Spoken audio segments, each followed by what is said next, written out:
This is a short exercise on nerve tissue for Anatomy 2203. Your first exercise is to examine some nerve tissue, that is the spinal cord, an intact spinal cord, which is slide number 36 for intact multipolar neurons. Multipolar neurons are by far the most numerous neurons in the human body. But before proceeding to identify multipolar neurons, let me just acquaint those of you with the scanning objective to various subdivisions of a section of intact spinal cord. This region here, even though you're not seeing the entire spinal cord because of the huge section, is referred to as the white matter. It will consist primarily of tracts, processes going up and down the spinal cord. Now if we go around this particular specimen, you'll see that it lies on the external surface of the spinal cord. So all of this material here is considered white matter, the white color because of the myelin that surrounds these nerve processes going up and down the spinal cord. Now, this central region, which sort of has a butterfly shape to it, if you look at the two wings, is referred to as the gray matter. And it is within the gray matter that these multipolar neurons that you're to identify are located. Very briefly, the spinal cord is organized into a dorsal horn region, it's referred to. So the dorsal root ganglion fibers come in here, and at that point, this is the ventral horn, and it's going to contain huge multipolar neurons that you will examine that take part in activities such as muscle control and muscle contraction. Here one can see a little connecting central piece, and this is what referred to as a central canal, and it's going to be lined by ependymal cells, as you'll see a little bit later. And this is the other side of the gray matter, the dorsal horn shown here. So you have fibers coming into this location, and the ventral horn with its huge multipolar neurons in this location, and then of course the axons exiting from these particular neurons to supply the various muscles of the body, for example, amongst other things. But even at this, with the scanning objective, one can see these huge multipolar neurons in the background, and that's what we want to examine at increased magnification. This is the ventral horn of that spinal cord specimen. This particular specimen was stained with pyridine silver to illustrate the items on this particular section. Here is a very large multipolar neuron. The cell body or soma is located at this location, sometimes referred to as the perikaryon. Here one can see the nuclear envelope, so this is the nucleus, nucleolus, and then you can see numerous processes extending from the cell body. Now whether or not these are axons or dendrites cannot be determined at this particular juncture with this stain. In the background, these are all processes, axons and dendrites, coursing to and from the various multipolar neurons. And you can see there are clips of various multipolar neurons throughout the field of view. Now let's move the field just slightly. Oh yes, here's a much better one to get several side by side, and one can make out the soma or the perikarya quite easily, the centrally positioned nucleus, and occasionally one of these cells have a nucleolus, and of course the numerous processes extending from these huge cells. These are some of the largest cells in the human body. And you can see there are numerous examples for you to examine. Each one of these is one of these huge multipolar neurons, and what you're really seeing is the soma, the nucleus, the nucleolus, and then processes extending from these huge cells. If one were very fortunate, one may be able to tell the single axon extending from these neurons, remembering that the dendrites are multiple in nature, but there's only one single axon leaving these particular cells. This is a section through one of the multipolar neurons, just to give you an example of some of the things you can see with this pyridine silver preparation.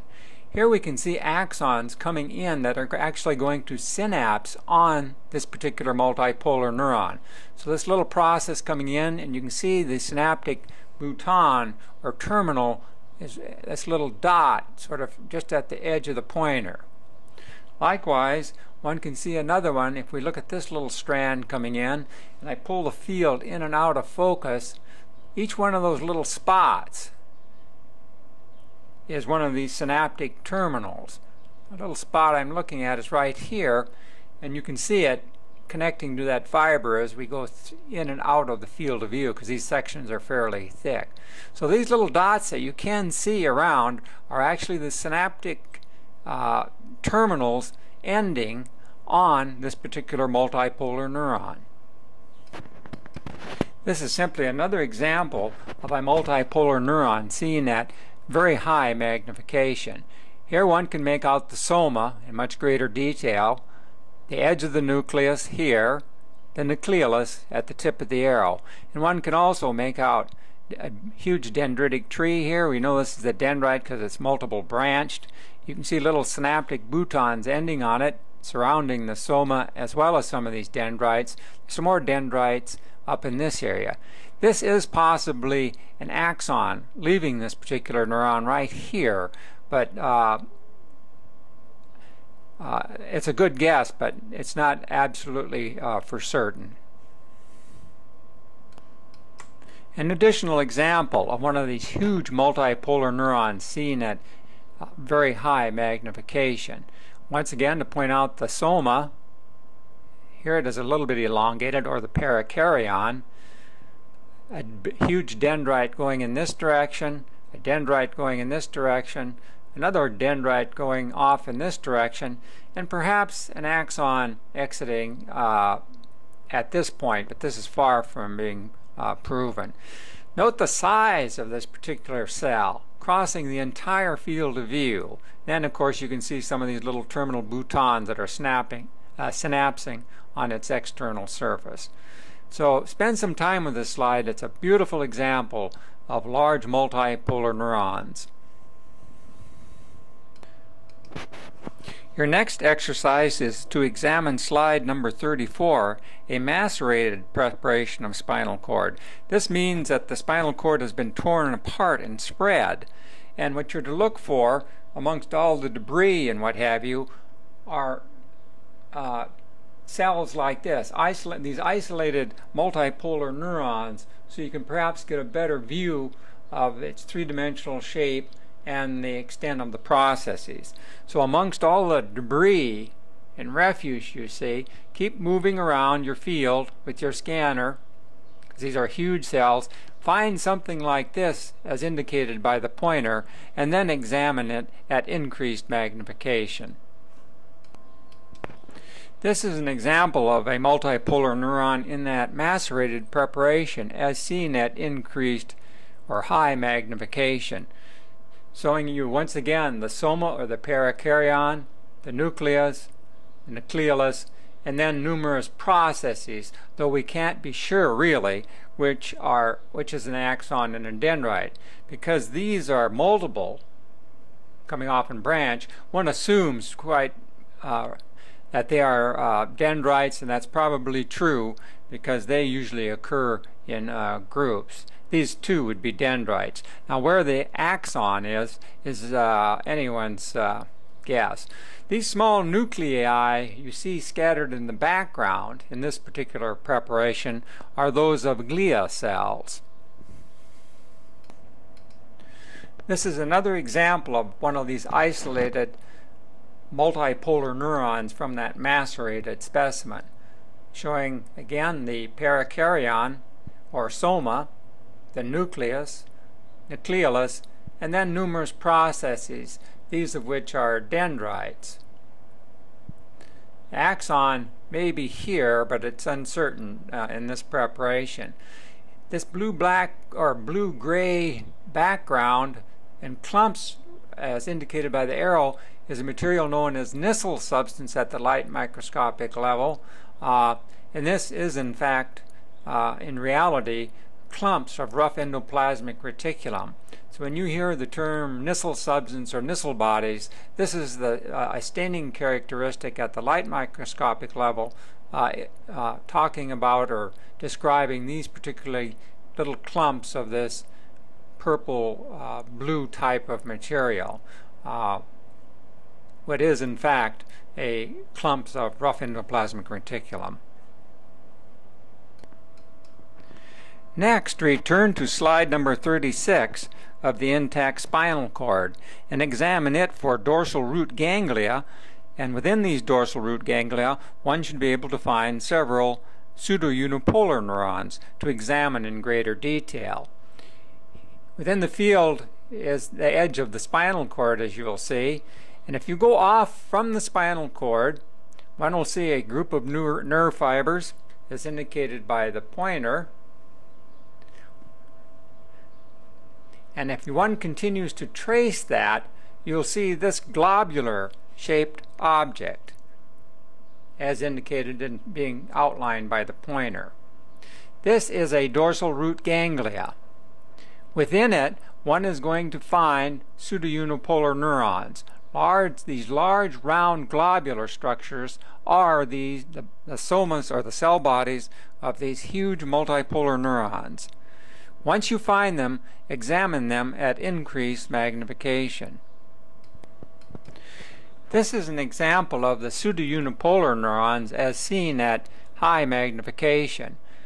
One can make out the soma, as indicated by the arrow, the nuclear envelope and the nucleus, and as on some of these cells one can even make out the nucleolus, which extends very, very densely within the center of the nucleoplasm. Note that these cells present a different morphology. These are large, round, globular type neurons, and they have both a process leading to them from the environment or from the outside tissues, because it acts as a functional dendrite, and another process leading into the spinal cord. So you have a dendrite leading to them, an axon leading away from them, and they're called pseudounipolar neurons. Some people have termed them unipolar, but pseudounipolar is the more proper term. What you can actually see in this field is not the processes, but the soma. You can see the variation in size, the nucleus and nucleolus. Another region simply illustrating the variation in size of these pseudounipolar neurons. The pericardium on some are huge and is now being crossed by the pointer. The nucleus begins here, and then the nucleolus lies within the center. Another large soma, nucleus, nucleolus, and then you can see some of the smaller neurons, pseudounipolar neurons, which exhibit the same cytological features. The next exercise is to examine slides 33 and 35, which demonstrate both a cross-section and a longitudinal section of a peripheral nerve, and examine them for their various subcomponents. Shown in the field of view is the cross-section of a peripheral nerve. So this is all a cross-section of a peripheral nerve. And one can barely make out at this magnification the various connective tissue sheaths that organize a peripheral nerve. The external surface is covered by and organized by, into a little bundle or package, the epineurium. That is shown here. Note that inside the epineurium there are bundles of nerve fibers. One is shown here as indicated by the pointer. One is shown here. Another larger one is shown here. And sort of an elongated one is shown here. These nerve bundles are referred to as fascicles, and they are organized and limited by a connective tissue sheath known as the perineurium. So the perineurium surrounds each one of these nerve fascicles. each nerve fiber, which is one of these, all we can make out at this magnification is a dense spot, is surrounded by another connective tissue, little membrane or sheath known as the endoneurium. So the epineurium surrounds the entire nerve. A perineurium surrounds the nerve fascicles or bundles of nerve fibers, and individual nerve fibers are limited by an endoneurium. Let's examine these features at increased magnification. This is the edge of the peripheral nerve as seen at increased magnification. This structure here in connective tissue membrane is the epineurium, and if one then courses, moves the field a little bit, you can see another strand of connective tissue that's limiting the boundaries of a collection of nerve fibers. So this connective tissue membrane has to be the perineurium, and within the fascicle itself one can see strands of connective tissue around individual nerve fibers, such as shown here, here, and here. So this type of connective tissue is the endoneurium. You can see it's a pretty small fascicle, the one that I chose. And each one of these larger nerve bundles is limited and organized by endoneurium, perineurium, and then the entire nerve being surrounded by the epineurium here.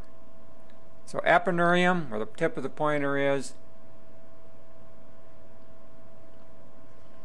perineurium, fascicle, nerve fascicle, endoneurium, in between individual nerve fibers. Now this is that same nerve fascicle as seen at very high magnification. This would be an individual nerve fiber from here to here. And what is being shown is at the tip of the arrow, this dark region is referred to as the axis cylinder, the axon, though you can't be sure whether or not this is a dendrite or an axon. So that's why this term axis cylinder is oftentimes used. This halo of material around it is where the myelin of these myelinated peripheral nerves once was, and so there's a space there, but oftentimes is referred to as the myelin sheath, even though it's been dissolved away due to processing. And then the neurolemmal sheath is this little hairline around it. That is the cytoplasmic remnant of that Schwann cell membrane, a membrane made up of Schwann cells known as the neurolemmal sheath. So axis cylinder, where the myelin sheath was, and then the neurolemmal sheath made up of Schwann cells, being this very thin line. And you can see it repeats itself over and over again in this particular preparation. Having examined slide 33, move on to slide 35 and examine similar features. This is a high-power view of a nerve fascicle from slide 35, which illustrates perhaps a little bit more crisply an additional feature. First of all, each of these, as you'll recall, is a nerve fiber. The axis cylinder here, the myelin sheath, or where it once was, that space, and then the neurolemmal sheath made up of Schwann cells, this little hairline at the very tip of the pointer. Now, more obvious on this particular preparation are the nuclei of Schwann cells as seen in cross-section. So each one of these nuclear profiles scattered within the field are those of Schwann cells, and it is the Schwann cell that makes up the neurolemmal sheath, and in myelinated nerves lays down the myelin. And here you can see a Schwann cell kind of curved around this particular axis cylinder, and its cytoplasmic process extends around such as this. Having once seen these cross-sectional profiles identifying a nerve fiber, its axis cylinder, endoneurium, perineurium, and epineurium, and the Schwann cell nuclei, then examine the longitudinal section of this peripheral nerve for these similar features. Now this is a region of slide number 33 that has a longitudinal section of a peripheral nerve. And what it is used to demonstrate primarily is, once again, one can see the axis cylinder cut lengthwise along its length, coursing here. And you can see the neurolemmal sheath, that little hairline that we noted before, pinches in at this particular point. So this structure is known as a node of Ranvier. Another one is shown here. Another one is shown here.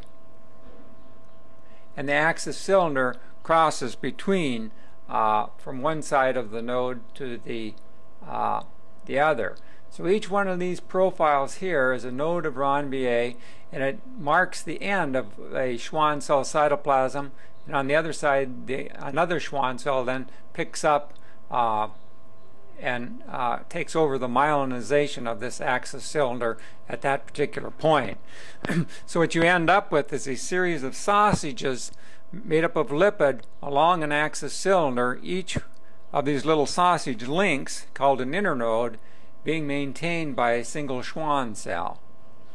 Where these Schwann cells come together is known as a node of Ranvier, and that's a pretty good example in this type of a preparation shown here. One should also look for these on slide number 35, though I won't demonstrate them again at this particular time. This is an example of a peripheral nerve, but from a specimen that is not in your slide box, just to illustrate the myelin sheath and the nodes of Ranvier that you were looking for more or less in artifactual form on the H&E types of preparation. This is a node of Ranvier here. Another one is shown here. This black material is that lipoprotein material, that insulating material known as myelin. Another node can be seen here, another node of Ranvier here, and its surrounding myelin sheath that is maintained by the Schwann cells. And if one moves a specimen up a little bit further, several other nodes can also be made out. One shown here, another one here. So this would be the length of an entire Schwann cell in this particular case. So in actual fact, this is what the nerve fibers really more realistically look like, rather than the preparations you've been examining. Sometimes these special preparations can give you a little bit better insight into what's really happening in some instance. Here's another good example of a node of Ranvier here, another node of Ranvier here, and then the black myelin sheath. This entire segment is going to be the product, that is the myelin within it, of a single Schwann cell. And you can see in the background, once you know what to look for, you can see numerous nodes of Ranvier, one shown there and one shown here as well. I have now gone back to slide number 35, which is in your loan collection, to look at the longitudinal section and to show you an additional node of Ranvier in the H&E preparation. One is shown here, and one can see the axis cylinder passing through it. Now, the other reason for going back to this longitudinal H&E preparation is that it stains the nuclei of the Schwann cells, so one can get an appreciation for the nuclear density of the Schwann cells. So this is a Schwann cell nucleus. One is shown here, one here, one here, one here. Most of the nuclei seen within the field are those of Schwann cell nuclei, and they're much more easily seen on a hematoxin and eosin preparation. That's the advantage to this type of a preparation. So even though you can see axis cylinders and nodes as you have, like here's an axis cylinder as on the previous preparations, the advantage to this one is it gives you an idea of the density of the Schwann cells, how many there are, as can be determined from their nuclear profile. Your next exercise is to identify specialized sensory nerve endings, such as the Pacinian corpuscle and Meissner's corpuscles. Remember, these are encapsulated end organs. Shown in the field of view is a Pacinian corpuscle. So this is the encapsulation as shown here. The dendrite is right at this location, barely visible. So that's where the dendrite of this nerve process begins. It is encapsulated by this elaborate structure, concentric rings of a connective tissue type of material, and in between each one of these sort of lamellae or strands is sort of a jelly or gelatinous type of material. So this entire encapsulation, some of which can reach the size of a match head, is the encapsulation known as the Pacinian corpuscle. So this entire structure is sort of an oblique section through a Pacinian corpuscle. This is an example of a Meissner's corpuscle or encapsulation. So the dendrite is in the center of this encapsulation, which spirals around the central nerve process, that is the dendrite. And again, once again, these connective tissue wraps are associated with a gelatinous type of material. The Meissner's corpuscles are always within these dermal papillae, but one isn't shown in this one, in the papillae of thick skin, like on the palms of the hands or the soles of the feet. Its primary function is to perceive very light feathery touch, like if you run your fingers over a velvet or a feather, that you can perceive that light touch. So this is the encapsulated nerve ending, Meissner's corpuscle, that perceives very light touch. When examining this specimen of thick skin for Meissner's corpuscle, I chanced upon these encapsulated endings. The Pacinian corpuscle located here, one here as well. Now the Pacinian corpuscle is involved in deep pressure, like if you're leaning on your hand within the skin, and when you find it in the pancreas or in joint cavities, it's involved in proprioception, that is your position in space. This is how your brain perceives it through this encapsulation. Note two additional Pacinian corpuscles just beneath the dermis of this thick skin. Let's go back very briefly and examine one of these at increased magnification. This is that same Pacinian corpuscle as seen at a slight increase in magnification, interposed between fat, sweat glands, and some skeletal muscle, so it's in the hypodermal area, very deep. Here's the sensory part, the dendrite, and then the encapsulation for this deep pressure receptor. Note that it always gives this type of appearance to it. To my eye, it looks like the section through an onion, this laminated type of appearance. And very briefly, the other two that we noted, one cut somewhat obliquely here, and this is cut more or less lengthwise. Unfortunately, it shows the dendrite, this gray area right along here. So that's the nerve process itself, and then of course the surrounding encapsulation of this Pacinian corpuscle cut more or less along its longitudinal axis. Just ever so briefly, this is an example of a complete or an intact Pacinian corpuscle shown here. This was dissected out, and it's a whole mount preparation, so it's very thick. You can kind of make out where the nerve process lies and then exit out this way. This is one that's seen with the scanning objective.